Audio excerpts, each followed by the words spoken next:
24 साल की Babita Pandey MBA student अचानक से पहाड़ों से गायब हो जाती है। पूरे 10 दिन हो गए उन्हें हेलीकॉप्टर से, ये देखिए हेलीकॉप्टर से सर्च ऑपरेशन किया जा रहा है, ढूंढा जा रहा है।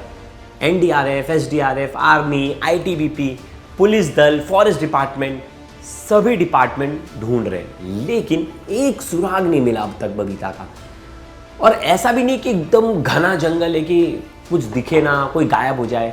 मेडॉस है, मेडॉस में आपने देखा होगा कि समतल जगह है, घास है, थोड़ा सा आप आगे जाओगे तो छोटी सी खाई है, वो एकदम गहरी खाई भी नहीं। ऐसे में अचानक से कोई गायब हो जाता है।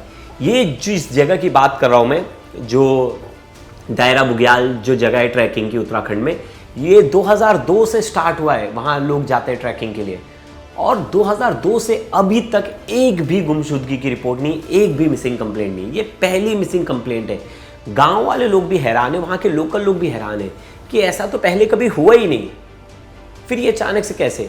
ना किसी जानवर के पैरों के निशान मिल रहे कि कोई बड़ा जानवर आया हो, भालू या तेंदुआ, कोई ऐसा जानवर हो जो आया हो या उसने अटैक कर दिया हो, ऐसी कोई सुराग नहीं मिल रहा है। मैंने आज जब मैं बबीता के बारे में जानने की कोशिश कर रहा था तो मैंने बबीता का इंस्टाग्राम प्रोफाइल देखा। बबीता का जो इंस्टाग्राम प्रोफाइल था वो प्राइवेट था और उसने अपना नाम लिखा था हिडन स्लोप्स। हिडन स्लोप्स यानी गुप्त पहाड़ियाँ या छिपी हुई ढलानें, मतलब जो पहाड़ के ढलान होते, छुपे हुए ढलान या गुप्त पहाड़ियाँ, ये प्रोफाइल का नाम था। फिर मैंने दूसरी चीज़ गौर की, उनके भाई ने एक तस्वीर भेजी थी, जो आखिरी तस्वीर थी उसने जो ये ट्रैकिंग शुरू करने से पहले खींची थी और जब पहाड़ियों में वो घूम रही थी तब खींची थी।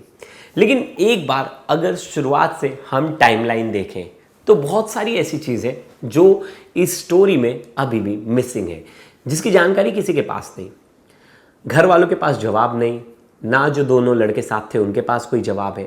पुलिस बड़ी मशक्कत कर रही है ढूंढने के लिए, लेकिन फिर भी कोई अता पता नहीं। ये ताज़ा अपडेट है, ये तस्वीरें देखिए, ये तस्वीरें आप जो देख रहे हैं, हेलीकॉप्टर से बबीता को ढूंढा जा रहा है। लेकिन अब आपको भी पता है इतने ऊपर से क्या निगरानी होगी। ये हेलीकॉप्टर से ढूंढा तो जा रहा है, लेकिन कुछ दिखेगा इतने ऊपर से। और जो ग्राउंड पर मुझे लग रहा है जितने जो एनडीआरएफ और बाकी के जो टीम्स जिस तरह से खोजबीन कर रहे हैं, मुझे लग रहा है उससे ज़्यादा जल्दी निष्कर्ष निकलेगा। अब ऐसे में हुआ क्या था, शुरुआत से एक बार पूरी टाइमलाइन पर गौर करते हैं। 24 मई बबीता नैनीताल के रामनगर से रेडी होती है, घर से निकलती है जाने के लिए दायरा बुग्याल। अब पहले से उसका डिसाइडेड था इस ट्रैकिंग पे जाएंगे, क्योंकि उसका जो दोस्त है हरमपाल सिंह, वो हरमनपाल सिंह उसने पहले से डिसाइड किया था कि हम लोग इस ट्रैकिंग पे जाएंगे। इससे पहले भी वो एक और ट्रैकिंग पर इसके साथ जा चुकी थी। और हरमनपाल सिंह का एक और दोस्त था हरमनप्रीत सिंह।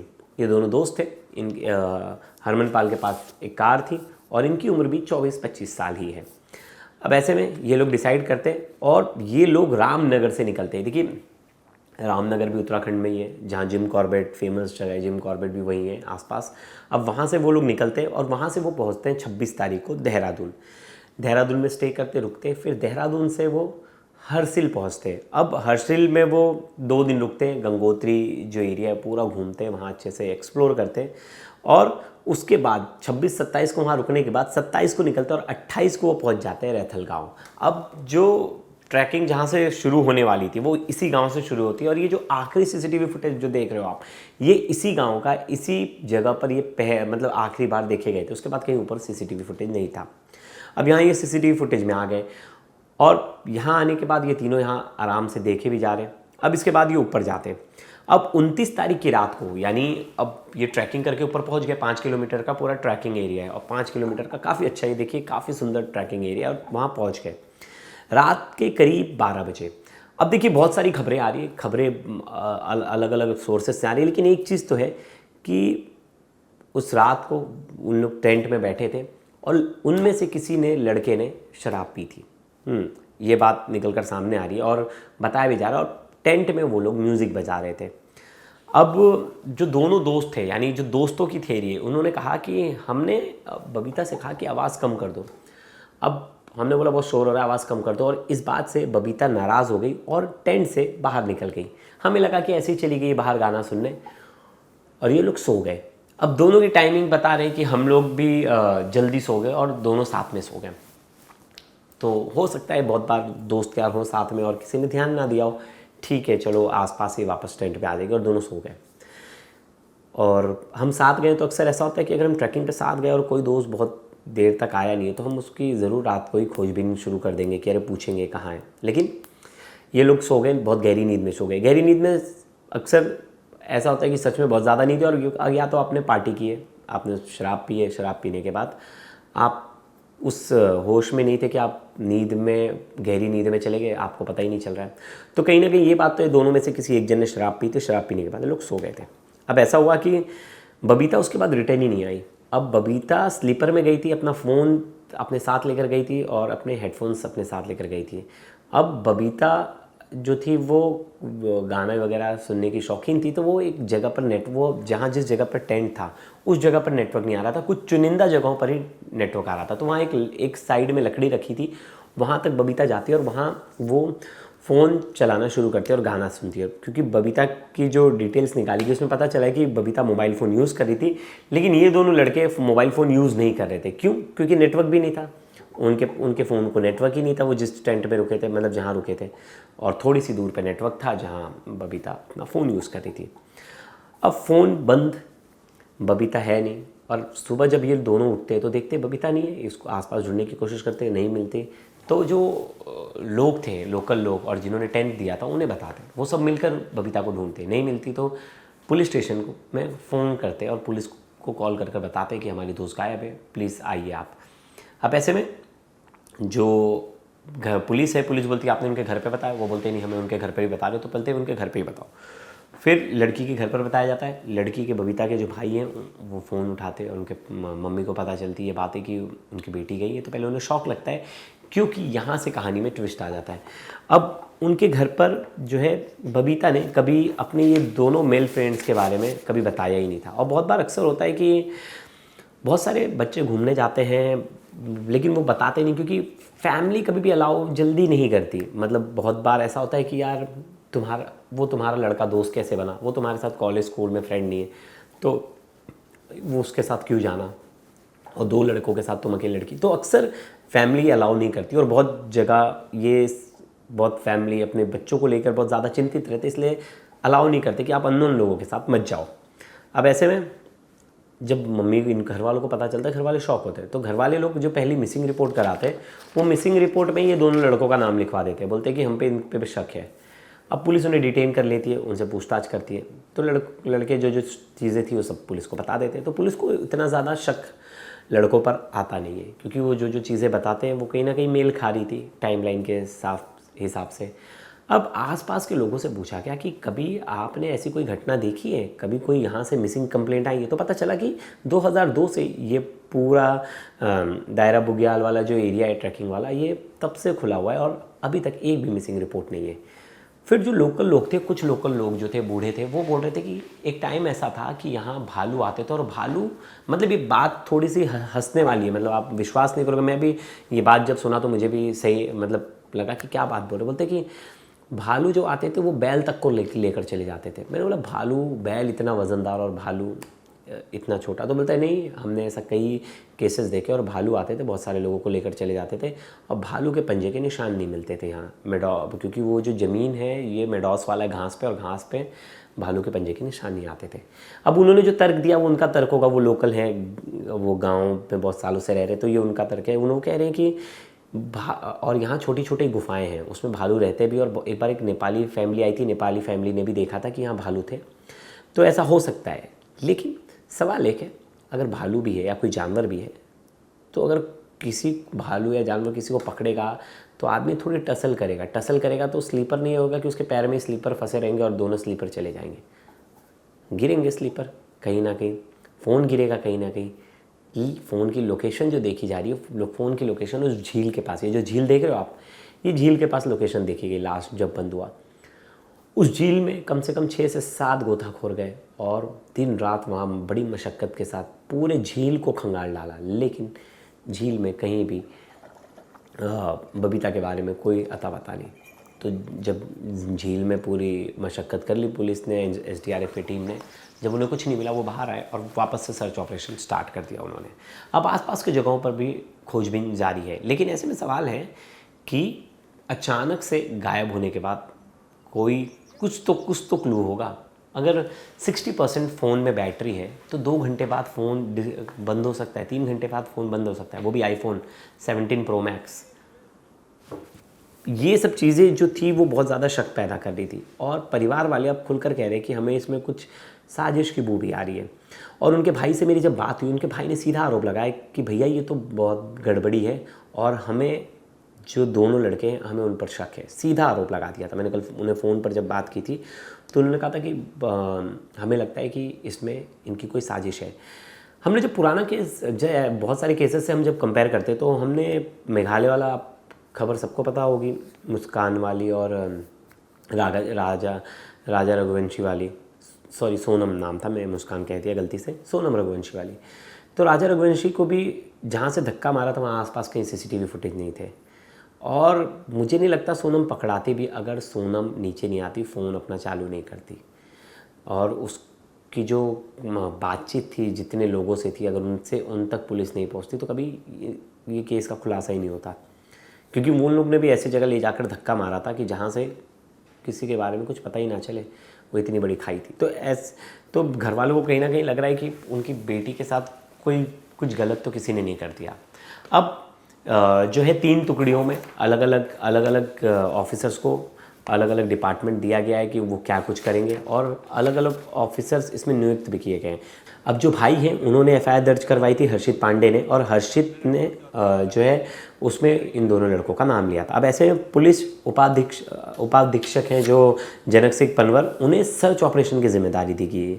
फिर जो पुलिस उपाधीक्षक चंचल शर्मा हैं वो आपराधिक जांच करने की, इसमें कोई क्राइम एंगल तो नहीं, कोई साजिश तो नहीं है। वैसे में उनकी मम्मी से जब हमारे संवाददाता ने बात की तो उनकी मम्मी ने कैमरे पर रोते हुए बोला कि मुझे इन लड़कों के बारे में कुछ नहीं पता, और मेरी बेटी ने कभी हमें बताया ही नहीं कि वो अपने इन दोस्तों के साथ जा रही है। पर उनको सुनते हैं। बबीता क्या करती थी? काम कर रही थी घर से। अच्छा, एजुकेशन क्या पढ़ाई लिखाई क्या कर रही थी? MBA का। अच्छा, कब चली है वहाँ से? 25 तारीख की शाम। अच्छा, कुछ कहा आपसे? मुझसे कहा घूमने जा रही हूँ, मना करा, करी गढ़वाल साइड जा रही हूँ, आ जाऊँगी परसों। अच्छा, और कौन था बबीता के साथ, और लोग कौन गए, कोई जानकारी आपको? मेरी सहेलियाँ हैं, कहा इसने बताया नहीं। और बार भी जाती थी ना, एक बार पहले भी आई थी, दोबारा आई। अच्छा, पहले भी यहाँ आई हुई है। आप कब रामनगर से यहाँ पहुँचे? अगले दिन रात को ही खो गई थी। अच्छा, उसी दिन शाम को फिर हमने वहाँ रिपोर्ट लिखाई, तो फिर मन नहीं लगा, हमने कहा चलो उसी दिन आ गए। आप कौन लोग यहाँ पर आए? बच्चे हैं और मैं, 5 जन। दो युवकों की जो बात आ रही है कि उनके साथ आई थी, ये जानकारी आपको पुलिस ने दी हो क्या अभी तक? कह रहे थे वो आए हैं दोनों जन साथ में। इनको पहचानते हैं आप? अभी बने हैं इसके नए दोस्त। अच्छा, 1-2 दिन से।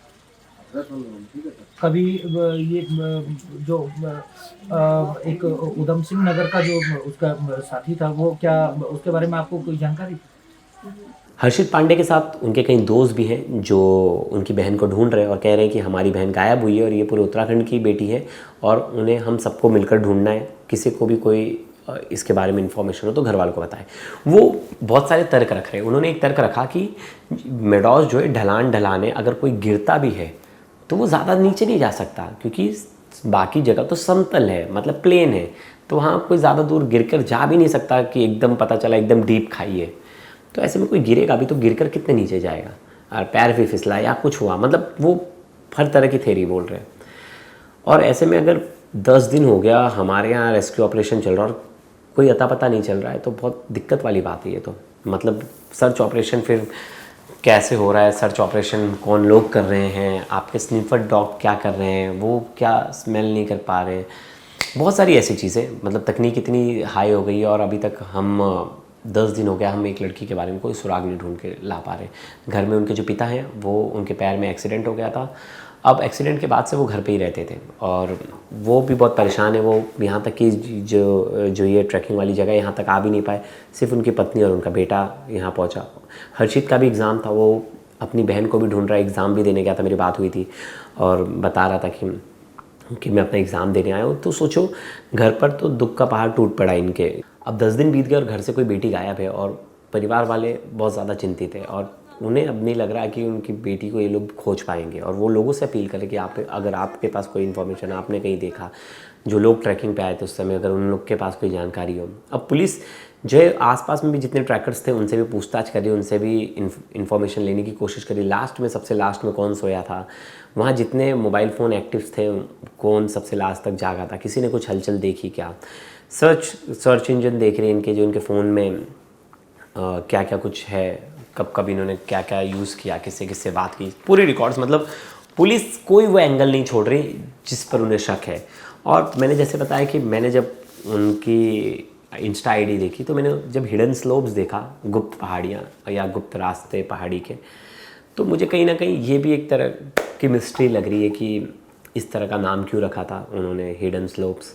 हिडन वर्ड ही क्यों चूज़ किया था। तो ऐसे बहुत सारी चीज़ें अगर ढूंढने जाए तो 50 हर चीज़ों पर शक होता है। लेकिन घर वालों को बहुत उम्मीद है पुलिस से, प्रशासन से, कि उनकी बेटी को वो कैसे भी ढूंढ कर ला देंगे और उनकी बेटी जहाँ भी होगी सेफ़ होगी। पुलिस ने आज इस पर विस्तृत जानकारी दी, एक बार उन्हें भी सुनते हैं क्या कुछ बताया। देखिए, अभी हमारे लिए बहुत एक प्रायोरिटी प्राथमिकता है कि बबीता पांडे की खोज करना, और उसमें हमारी यहाँ पे पूरी टीम्स लगी हुई हैं। बल्कि एक सीईओ के नेतृत्व में हम रेस्क्यू अभियान चला रहे हैं और एक सीईओ के नेतृत्व में हम लोग पूछताछ और जो भी हमारे और एंगल्स हो सकते हैं, चाहे वो सर्विलांस से हो, चाहे वो मोबाइल से रिलेटेड हो, तो उसमें भी पूरी हम सीसीटीवी से रिलेटेड हो, तो वो हम पूरी इसमें जानकारी कर रहे हैं। और इसमें सभी टीम्स, यहाँ तक कि प्रशासन की भी टीम्स और पुलिस, एसडीआरएफ, और हमने अब इसमें नेहरू माउंटेनियरिंग जो इंस्टीट्यूट है उसकी भी रेस्क्यू टीम को भी हमने इसमें किया है, तो वो लोग भी लगे हुए हैं। और आज तो मतलब हेलीकॉप्टर से भी सर्चिंग कराई गई है। तो इसमें प्रशासन, पुलिस प्रशासन, ये हम लोग पूरी तरह से इसमें कोशिश कर रहे हैं कि जल्द से जल्द इसमें हमें कुछ सुराग मिल सके और हम इसकी बरामदगी कर सकें, सकुशल बरामदगी कर सकें। जी, मैं बबीता का बड़ा भाई बोल रहा हूँ और मैं चिल्किया रामनगर से हूँ, उत्तराखंड से। और यहीं पे इसी जंगल में मेरी सिस्टर खोई हुई हैं और हम भी मतलब 4 दिन से 5 दिन से लगातार अपनी बहन की तलाश में लगे हुए हैं। प्रशासन भी अपनी तरफ से पूरी मदद कर रहा है, हमारी रहने खाने पीने की सब व्यवस्था देख रहा है और वहाँ पे एनडीआरएफ, एसडीआरएफ सब लगे हुए हैं।